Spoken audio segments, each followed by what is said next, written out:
Happy New Month to everyone. And yes, there is big news.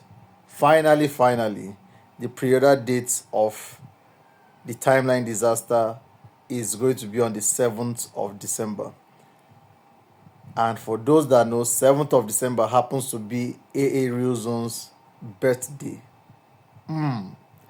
So, yes, it's a Clash of the Titans, pre-order date as against birthday, double celebration. Please stay informed and stay tuned because more updates will be coming out about the same 7th of December. So please stay tuned. A lot of goodies are going to be happening. And with that, let's just start this review. So if you look at the top, the top right corner of this post, you can see somebody say, "I want to be like you when I grow up, master storyteller," and that was the person really commenting or complimenting this movie that just came out, Suspicion.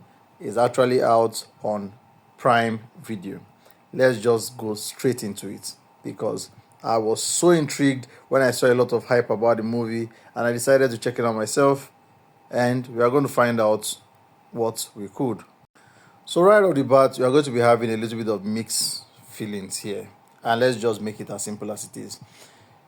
I'll first start by commending the movie, commending it before we now start looking into deep the details that might have been missed and the details that might have been a hit.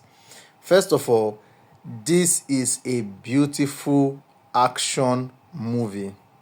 When I say action movie, I'm talking about combat movie. The choreography was beautiful. Shout out to the main cast, the one in the center right there with a blue denim jacket. He really executed his stunts. He definitely must have listened to the choreographers and the stunts directors very well. Beautiful movie. We saw beautiful takedown, beautiful unarmed combats, taekwondo, and all of that. I must commend it. Like I said, they were right. If you talk of best combat movie in 2024, Nollywood, Suspicion killed it. I'm telling you, they killed it. The combats were very beautiful, very beautiful, combat movie. And apparently, that's all I can really commend about it for now. Maybe as I go further, I'll remember something that I might have forgotten. But let's start from details that I think was a miss.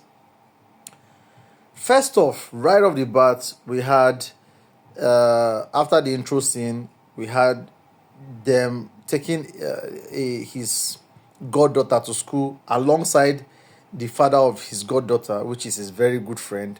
And all of a sudden, we had a vehicle that pulled up to them, and they were going to kidnap the goddaughter. And immediately, the father of the girl pulled out a weapon and started shooting. Okay, fine. Then in my head, I'm thinking, are they cops? No, they are not policemen. They are not military inclined. They don't have any business doing with the security. Do we really walk around with guns in Nigeria to defend or to protect ourselves? Absolutely not. So that's a major miss.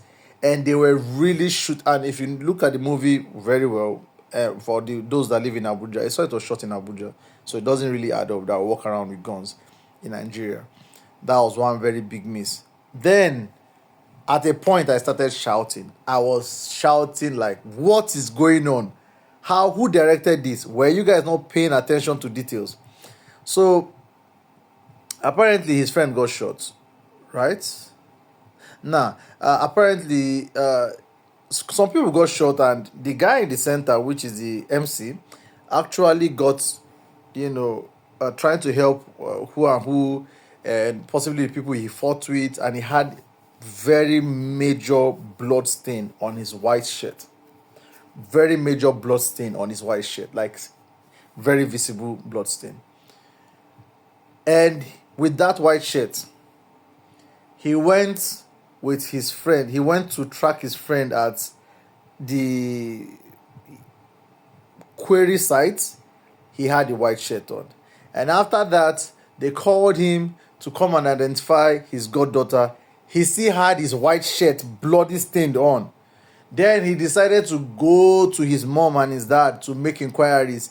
He still had his white shirt on. How possible is that with major visible blood stain and nobody could actually? Meanwhile, he was actually with a weapon all through this period and nobody could stop him and say, why do you have blood on your shirt? We have to put a search on you. Are you okay? Why do you have blood on your shirt and all of that? No, he just somehow in Nigeria with blood stain all over your shirt, he was able to navigate up and down, the city where he was, and there was no arrest. That was a very major miss. It was a very major miss. Then coming into what they call it, the supernatural side. I mean, I won't really find so much fault on them around the effects. The effects on that, it was not really bad. I was even impressed to some extent. But again, storytelling. Somebody was washed up all the way from Abuja and popped out in Lagos. I don't understand. We watching it. We know, we saw the areas, and we know that was Pape. What they call it, cross truck in Pape, and he got washed from there. And all of a sudden, they are telling you that he popped up in Lagos. Like how? Like why? Why? I know you wanted to feature Pape and cross truck because we have a lot of beautiful shots around it during the movie, which was very beautiful. But why would you just make that kind of assertion and say he washed up and just came up in whatever, you know? Then we had um what do you call it again? Yeah, like I said, I remember things that I commend. Also, I like the introduction of this the deity that they were performing this sacrifice to. Contrary to what you expect, the whole horn, ugly looking. I mean, it was RMD, right? And he was in his black suit. I would have expected him to be on all black, black suit, black tie. But he had a colored tie, sort of a colored tie, but it was on black suit and it was cool. And I like the concept of them speaking in broken. So, speaking in broken is actually playing with your mind that whoever this issue character is, which is the deity that you're messing around with, actually could communicate with you in the language that you were really vibing with, which was very beautiful. And again, the way he transformed in the end, revealing his identity of who he was masquerading as much earlier. See, this again, I will give credits when credits are due, and that was a very beautiful, beautiful one. Then if you look again into the whole thing, we saw there was a time the girl was shooting.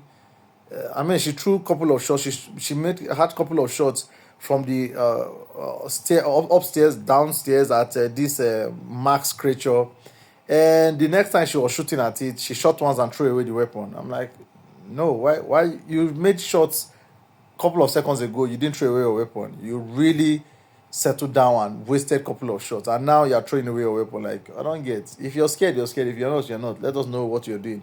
Aside that, I think as regarding storytelling, I'm not really vibing the storytelling of this movie. To be honest, I'm not really vibing it. I'm not vibing it.